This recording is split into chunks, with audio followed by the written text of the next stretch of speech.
உண்மையான திராவிடத்தின் மாசற்ற வாரிசு அதிமுக தான் சொல்லிட்டு எடப்பாடி பழனிசாமி பதிவிட்டிருக்காரு. முதல்ல அவருக்கு திராவிடம்னா எங்க ஐயாக்கு என்னன்னு விளக்கி பேச சொல்லுங்க. அதுக்கப்புறம் வாரிசை பத்தி பேசுவோம். திராவிடம்னா என்னன்னு சொல்லுங்க தம்பி. ஐயா ஸ்டாலின்ட்டே கேளுங்க. கடைசியா என்ன சொல்லிட்டாரு தெரியுமா? திராவிடம் என்றால் என்ன என்று கேட்கிறவர்களே உங்களுக்கு சொல்வேன், நடக்கிற இந்த கல்யாணம் தான் திராவிடம். தம்பி கல்யாணம் தான் திராவிடமா? அவங்களே குழம்பி பீத்துறாங்க அடிச்ச அடியில. என்னன்னு தெரியல. ஒருத்தன் இனம்ங்கிறான், ஒருத்தன் ஆடு என்ன சொல்ற, ஒருத்தர் நிலம்ங்கிறான், ஒருத்தர் ஒண்ணும் இல்லைன்றான். ஏதோ ஒரு ஆரியத்துக்கு எதிரான திராவிடங்கிறான். ஏன் ஆரியத்துக்கு எதிராக தமிழ் ஆரிய படை கிடந்த பாண்டியன் நெடுஞ்செலி இருக்கானா, திராவிட செலி சனியன் இருக்கானா? அது சும்மா கதை விட்டு வண்டி ஓட்டுறதான் கொஞ்ச நாளைக்கு.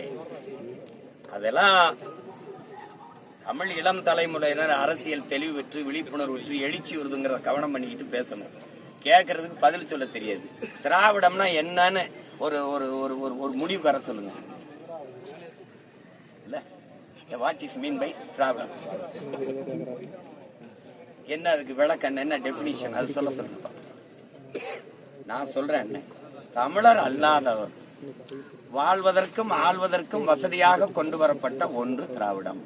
தமிழர் அல்லாதோர் இங்கே பாதுகாப்பாக வாழ்வதற்கும் ஆள்வதற்குமாக கொண்டு வரப்பட்ட ஒன்று திராவிடம். மறுப்பவர் எவர், எதிர்ப்பவர் எவர்? என்னோட யார் வாதிட வருவா? எல்லாரும் அவன் மலையாளியா இருப்பான், அவன் கன்னடனா இருப்பான், அவன் தெலுங்கரா இருப்பான், அவன் பீகாரியா இருப்பான், அவன் குஜராத்தியா இருப்பான், அவன் மராட்டியனா இருப்பான். நான் மட்டும் திராவிடனா இருந்துடணும். கொடுமை.